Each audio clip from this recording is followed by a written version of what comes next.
pretty remarkable piece of history that you're involved in. I mean, that's for sure. That's not been lost on you, I'm sure, over the last 40 years.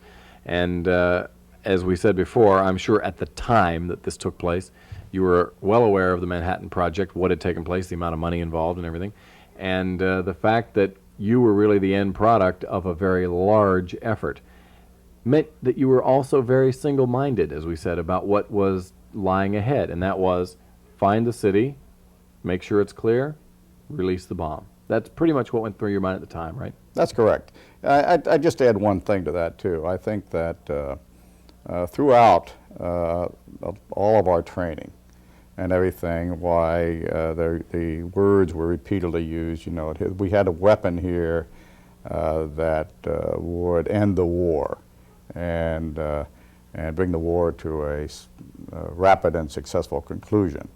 And I think that was a very large element, and that was in our minds very much at that particular time, that we wanted to do it for that reason. I'm surprised now, in hindsight, that there wasn't a feeling that war could be ended anyway, but I guess there wasn't. Well, a lot of people, you know, there's been a lot of discussion on that, and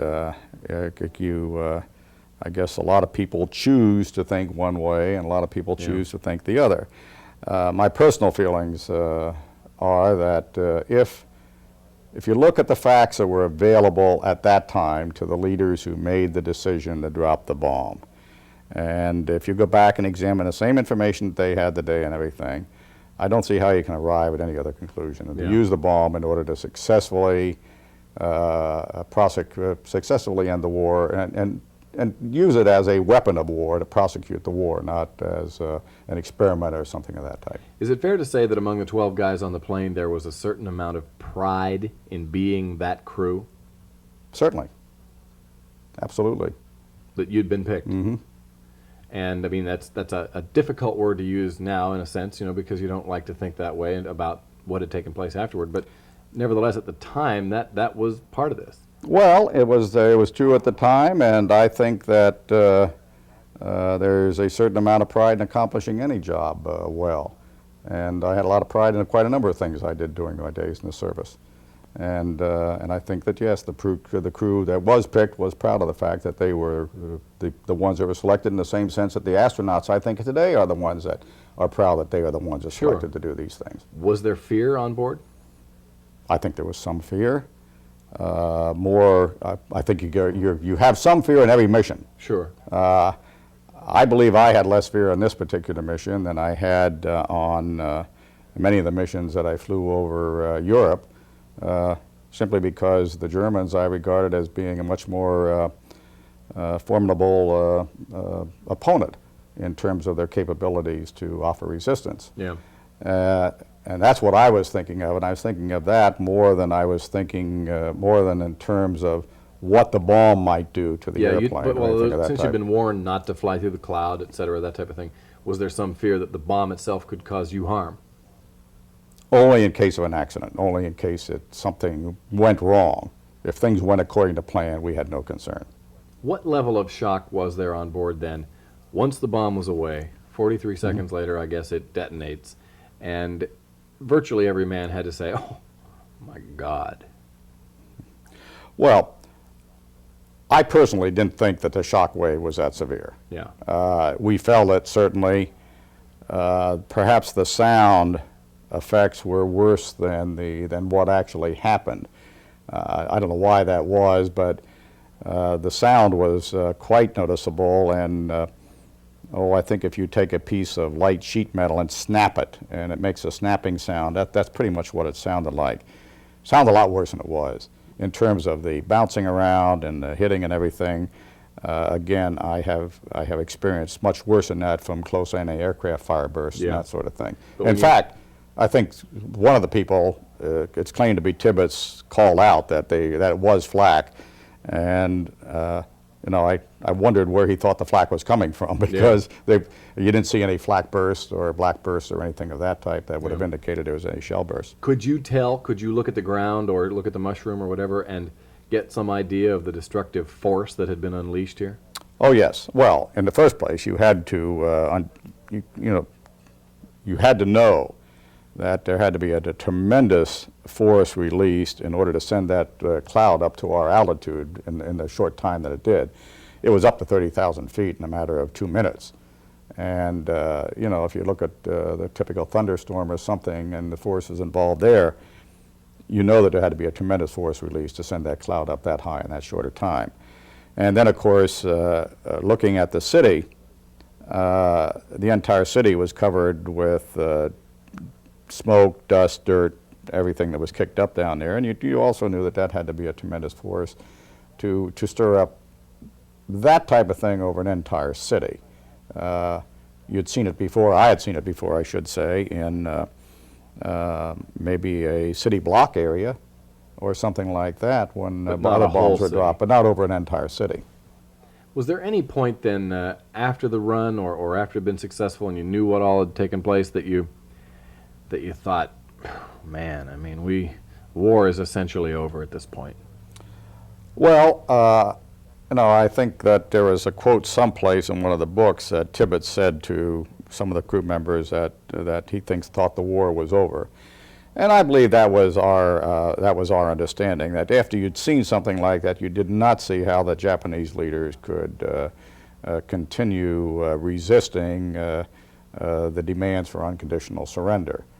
I personally thought that you know, there would be something happening almost within the next day or two. Yeah. And especially after, you know, the Air Force did drop so many leaflets on Japan over the next several days.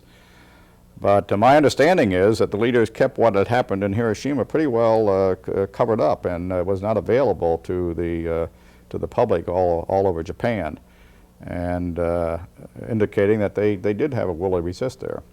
Has there ever been a time where you've personally regretted any of this? Putting it in the context of that time, that war, no. You know, I would regret seeing atomic energy used again. I hope it never has to be. But I think you have to view the situation and the times and see what is required to accomplish or not to accomplish, that's a wrong word, in order to save the freedoms and everything that we enjoy. Yeah.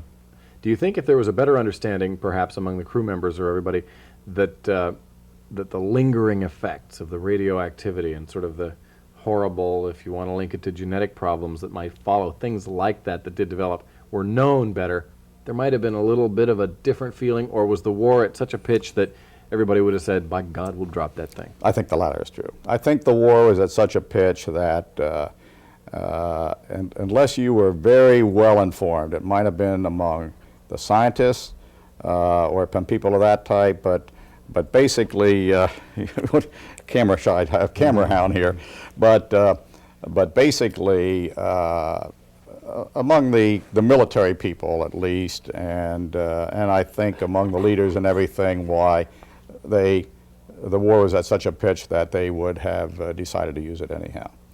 They might have decided to use it differently. Rather than on a population. Rather on a large populated center, they might have used it on a less populated center or something of that type. But that would have been the only change with the full understanding of what happened that might have taken place. In my belief, in my opinion, yes. Among the crew members, final question, one thing. Was there any one man or anybody in there that you know of who was maybe a little more squeamish about it or a little bit less committed, let's say, or felt after effects to a different extent than some of the other guys? And did that move anyone one way or the other? Prior to the drop and shortly after the drop, I don't think there was any one man that affected. I think perhaps that if anyone was affected years after more than anybody else, it was probably Bob Lewis, the co-pilot of the plane. And I think Bob might have had some second thoughts on that, and a little bit more than the rest of us had. This is a subject, incidentally, of a book that has been written by a psychologist who tries to psychoanalyze the entire crew, I might say, by telephone. Yeah. Okay, doesn't seem to me if that's... No, I think it's been pretty well covered, if not in this particular interview, by many of the other things that have been written. You know, in the last 2-3 weeks, why I'll be quite frankly, I'll be happy when the 40th anniversary is over. Well, I'm sure you will. And, And we said before. the south part of the city and the other valley were spared. Right. And They ended up bombing a Mitsubishi Heavy Arms Works or whatever. Yeah. That valley, as it turns out. and you know, and as a result, a lot of lives were saved, spared, and so I've just always described that as being the best miss in the world because it accomplished these rulers that you know, we had additional bombs, that we were willing to use them and everything of that type, but still spared a lot of lives. So what more can you ask for? No, yeah, that's true. And in a way, I guess that's what I said, that that I think if we had, if the effects of the radioactivity and radiation and everything had been fully understood, I do believe that it might have been, that they might have considered a more minor target. Yeah. That'd be But here again, you could essentially.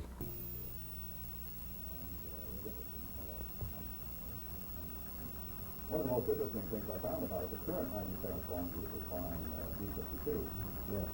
And then of course they have the KC-135, the refueling plane right with it. And a number of, they sent a B-52 and a KC-135 up to Boeing Field to participate in our reunion. And they attended some of our reunion activities and everything. And I took the brief to Captain Linda Phillips. And I was chatting with her, and I said, well, Captain Phillips, I said, what is your role to the KC-135? And I said, she would like to get in and stuff like that. So this is a B-52. The B-52 was not open to everybody, so they said, and the pilot of the B-52 was a major who was there, and I said, this country is different.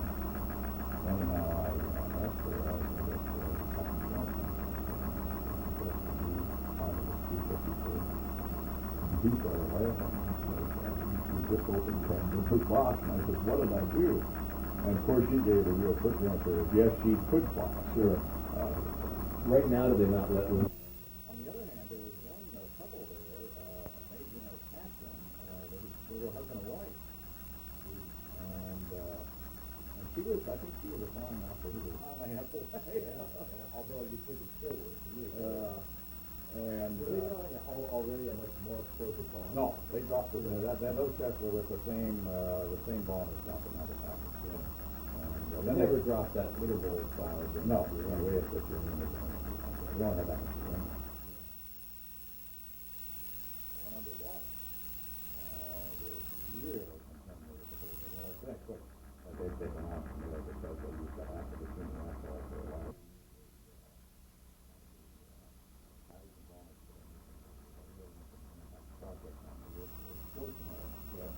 They got mixed up into politics.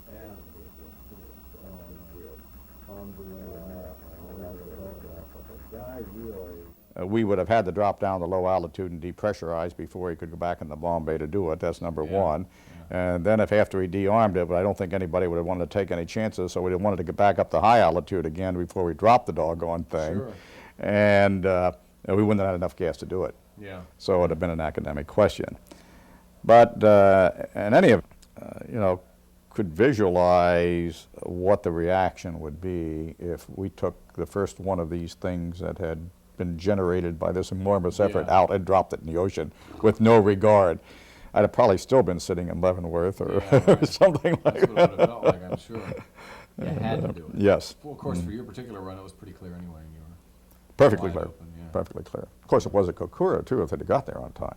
Yeah, yeah. You know, They got there late. Well, what happened was, you know, you had the same type of mission we had, only we rendezvoused at Iwo Jima with the 3 airplanes. They rendezvoused at some small island on the west coast on the east coast of Kyushu. Yeah. And they all said they were circling the same island at the same time, but one of them was circling a different island. Yeah. And so basically one of them wasn't there. Huh. They should not wait around for this rendezvous. You know, they had to leave the rendezvous point at a certain time. Well, they did not follow those instructions. They waited about an hour longer. From Tinian? Yes, they left from the same base we did, same place.